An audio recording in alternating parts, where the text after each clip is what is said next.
cursor blinked in the center of the screen, a thin white line appearing and disappearing at a steady pace.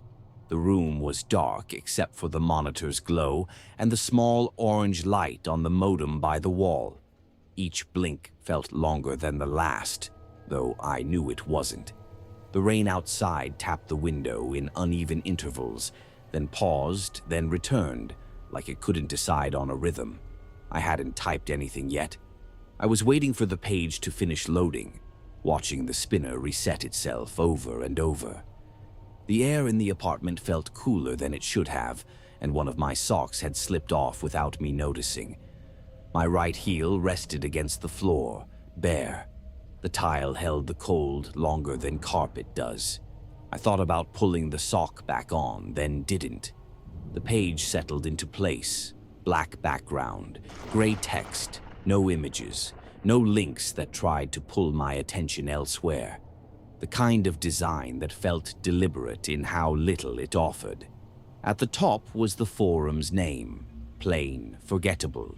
Below it, a list of threads with timestamps and usernames made of letters and numbers that didn't form words. I moved the mouse. The cursor slid smoothly. The computer fan hummed, steady and low. I'd come here out of curiosity. That was all. I wasn't looking for anything specific, and I wasn't expecting to stay long. I'd told myself I'd browse for a few minutes, close the browser, and go to bed. It was late enough that the building had gone quiet.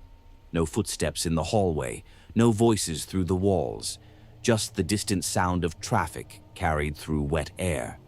I scrolled. Most thread titles were vague, bordering on meaningless. Observations, questions. Some tried too hard to sound important. I passed over those. Then I saw a title that didn't stand out at first because it didn't try to. It was simple. Something about routine notes. I hovered over it. The cursor rested there, unmoving. The timestamp said it had been posted 3 weeks earlier. That detail registered only because 3 weeks earlier I hadn't been anywhere like this. I clicked anyway. The thread opened instantly. No delay, just text. The first line described an apartment layout. Plain language, measurements, orientation, windows. I read it once, then again. My shoulders stayed relaxed. My breathing didn't change. Apartments share layouts. Words can fit more than one place. I kept reading. The next paragraph mentioned a desk against a wall, facing a window that looked out over a parking lot. It noted that the monitor was usually the only light on late at night. I glanced toward the window without turning my head. The parking lot lights reflected off wet pavement. I looked back at the screen. The post continued. It mentioned a chair that made a faint sound when leaned back. Not loud, just enough to notice. I leaned back slightly. The chair responded with the same small creak it always had. The sound felt too clear in the quiet room. I scrolled. The writing stayed consistent. Calm, observational. There were timestamps now. Morning, afternoon, night. Each followed by a short note. Someone leaving the apartment at roughly the same time on weekdays. Someone returning after dark. Lights turning on in a familiar sequence. Kitchen first, then the desk lamp, then the monitor. My mouth felt dry. I swallowed and adjusted my position, one foot tucked under the chair now. I told myself it was still coincidence. Patterns are easy to imagine when you're looking for them. The language didn't name anything. It didn't claim anything. Another scroll. There was a note about pausing at the door before leaving, as if checking for something forgotten. Keys, phone, wallet. My hand moved to my pocket on its own. Everything was there. Another line mentioned that the person inside sometimes worked late and removed one sock without realizing it, usually the right foot. I looked down. My right foot rested against the tile, bare. I noticed then that my jaw had tightened. I hadn't meant to clench it. I didn't stop reading. I read carefully, like someone reviewing a document they were responsible for. Each line landed quietly and stayed there. The details accumulated without urgency. The writer didn't rush. They didn't explain how they knew any of it. At the end of the post, there was a short sentence saying the notes would be updated if anything changed. Below it were replies. A few questioned the accuracy. One asked how the observations were made. Most said nothing at all. There was no response from the original poster. I scrolled back up and checked the date again. 3 weeks earlier, before I'd installed the browser I was using now. I knew that because I'd only done that earlier that evening after a conversation that had stuck with me longer than it should have. I glanced at the clock in the corner of the screen. More time had passed than I expected. The rain outside had picked up again, heavier now. I listened to it for a moment. The sound filled the space between thoughts. I moved the mouse toward the corner of the screen to close the tab. Halfway there, I stopped. It wasn't fear that stopped me. It was the sense that leaving would feel careless, like walking away from something unfinished. I scrolled back to the beginning and reread the first paragraph more slowly. Details I'd skimmed before stood out now. The building described as older, recently painted. The stairwell smelling faintly of cleaning solution in the mornings. The sound of a neighbor's television through the wall, always low, always late. All of it was accurate. I leaned forward, elbows on the desk, hands resting together.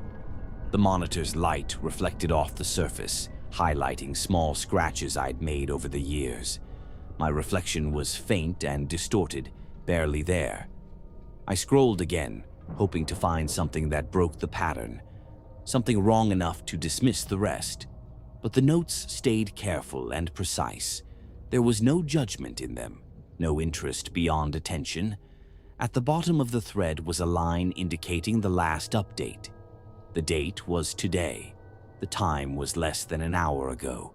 I noticed then that I hadn't blinked in a while. When I did, the screen seemed brighter for a moment. The update was brief. It said the routine had shifted slightly, that the person inside had stayed in longer than usual that evening, that the rain had changed things, that the lights had come on later. I looked at the clock again. The timing matched. I hadn't written anything. I hadn't even moved much. My fingers hovered over the keyboard. The keys felt cool. I considered typing something, then dismissed the idea. I didn't want to leave anything behind. I didn't want to make myself part of it. The cursor blinked in the reply box anyway. I scrolled up, then down again, as if the page might change if I looked away. It didn't. The content stayed exactly where it was. I leaned back and listened to the apartment. The computer's hum, the rain, a car passing somewhere below, tires hissing briefly on wet pavement. Then quiet again. The heater clicked once and went still. I told myself that observation didn't require closeness, that routines could be guessed, that coincidence, however unlikely, still existed. I repeated these thoughts slowly, letting them settle. Without me touching anything, a new line appeared at the bottom of the thread. It was marked as an update. The timestamp was current. It noted that the person inside had leaned back in their chair, that scrolling had stopped, that they were sitting very still now, reading. I noticed my breathing then, shallow and measured. I didn't change it. Below the update, a small indicator appeared. Easy to miss. It showed that someone else was active in the thread. It showed that they were typing. If you enjoy slow, unsettling horror stories, consider liking the video and subscribing. Story 2. The cursor kept blinking at the end of the page, steady and patient, like it had all night. I hadn't typed anything. I was just watching it pulse in the dark, the white bar appearing and disappearing against the gray background of the forum. The room was quiet except for the low hum of my laptop fan and the distant sound of rain tapping the fire escape outside my window. The clock on my microwave said 12:41, but I didn't look at it again. I didn't want to measure how long I'd been sitting there. The thread hadn't updated in a while. No new replies, no typing indicators. Just the last confession sitting there, a block of text that ended too cleanly, like it had been cut off on purpose. Below it, the cursor waited, blinking, inviting me to add something. I didn't plan to. I rarely did. Mostly I read. The forum was simple. No avatars, no signatures, no likes. Just usernames made of numbers and letters, all temporary, all meant to disappear. People posted things they said they'd never told anyone. That was the appeal. It felt quieter than the rest of the internet, less performative. No arguing, no jokes, just statements, short paragraphs, sometimes long ones. Most of them written late at night, judging by the timestamps. I'd found the place weeks earlier, after one of those nights where sleep doesn't come and you keep scrolling, hoping to exhaust yourself. I didn't remember how I got there, and I didn't try too hard to retrace my steps. It was better that way. I didn't think of it as dangerous. Mostly it was boring. Regret, guilt, resentment. The same themes repeating, different details. I told myself that if anything, it made me feel less alone. That night, the page loaded a little slower than usual.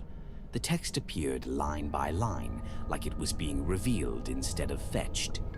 I noticed it only because my internet hadn't been acting up all day. The new post was near the top, marked with a timestamp from a few minutes earlier.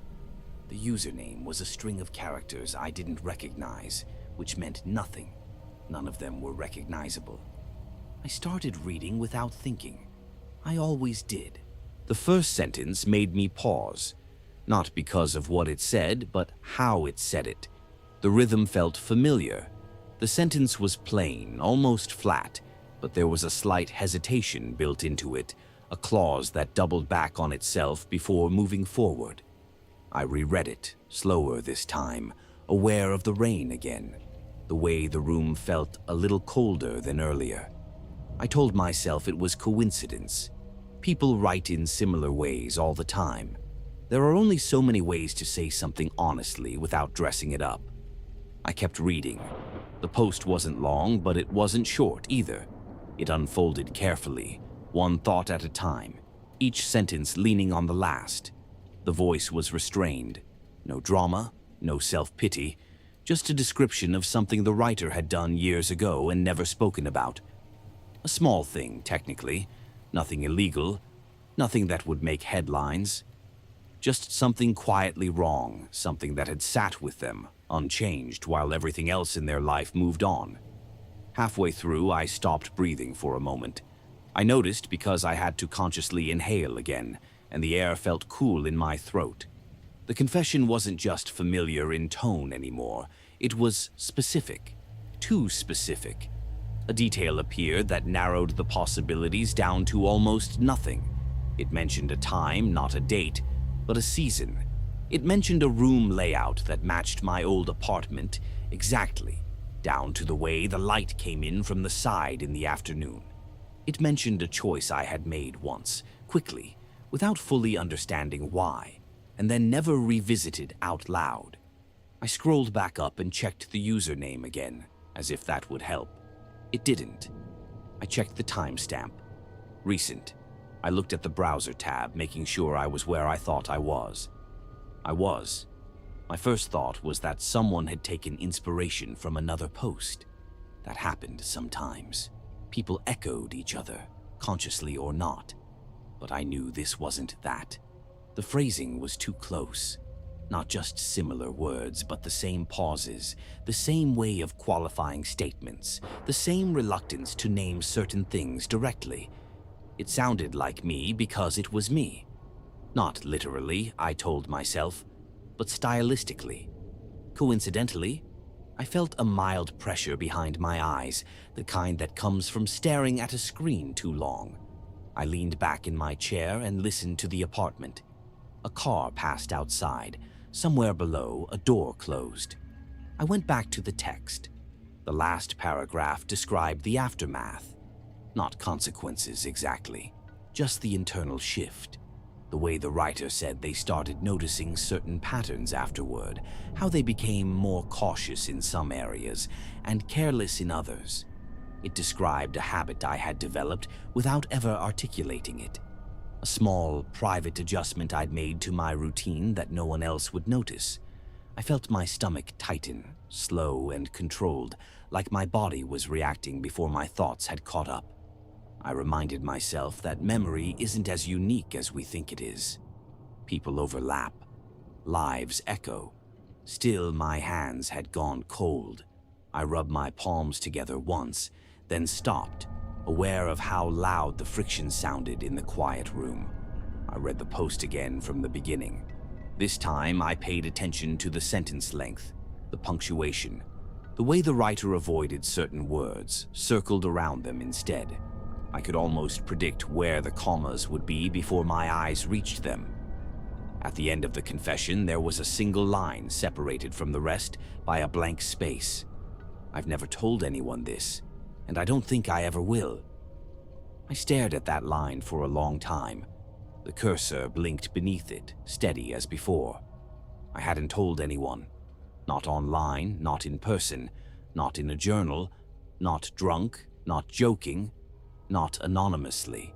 The memory of it was something I'd sealed off so completely that even thinking about it felt like opening a door I'd nailed shut from the inside. I'd always assumed that made it safe, contained.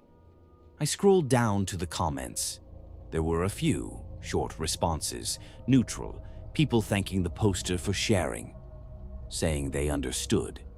No one questioned the details. No one challenged it. No one said it sounded familiar. I hovered my cursor over the reply box. The blinking resumed, this time waiting for me. I didn't know what I would say. I didn't even know what I wanted to ask. Any direct question felt impossible. There was no way to phrase, "How do you know this about me?" without sounding unhinged, even to myself. I closed the laptop partway, then opened it again, as if changing the angle would change what was on the screen.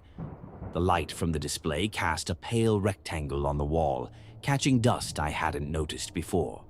The rain had slowed outside, each drop spaced farther apart. I thought about the simplest explanation. Someone I knew had written it, someone I'd told without remembering. But I ran through the list in my head, carefully. There was no one. That was the point of the secret. It wasn't dramatic enough to confess, but it was personal enough to keep. It lived entirely in my head. Another explanation tried to surface, one that involved coincidence layered on coincidence, but it felt thin. I didn't push it away. I just let it sit there, unconvincing. I checked the rest of the form, clicking through other threads. Everything else looked the same as it always had. Different voices, different confessions. Nothing else matched. When I came back to the original post, it hadn't changed. No edits, no new comments. The username remained the same. I noticed then that the post had a view count. I hadn't paid attention to those before. This one was higher than average. I told myself that meant nothing. People were curious. Late-night readers like me drifting through. My reflection was faintly visible in the dark portion of the screen. I leaned closer without meaning to, then stopped. I didn't like the way it felt, the sense of mirroring. I pushed the laptop a few inches away. The clock now said 1:17. I was aware of time again, of how long I'd been sitting there. My legs felt stiff. I stood up, walked to the kitchen, and poured a glass of water. The apartment felt unchanged, but I moved through it more deliberately, noticing the temperature difference between rooms, the way the floor creaked in the same places it always had. When I came back, the screen had gone dim. I tapped the trackpad and the page brightened again. For a split second before my eyes adjusted, I thought the text had shifted. It hadn't. Everything was exactly where I'd left it, except one thing. The cursor was no longer in the reply box. It blinked beneath a new line, one that hadn't been there before. A comment, fresh. The timestamp showed just now. I read it slowly. It was short, just a sentence. "You remember the sound the radiator made that winter, right?" I felt a tight, precise chill move through me. Not dramatic, just exact.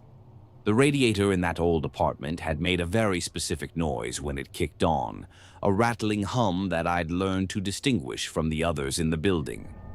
I'd never mentioned it in the confession. I'd never mentioned it anywhere. I scrolled up, checking the original post again, searching for any reference that could have led to this. There was none. The sentence sat alone, unelaborated, as if it didn't need to explain itself.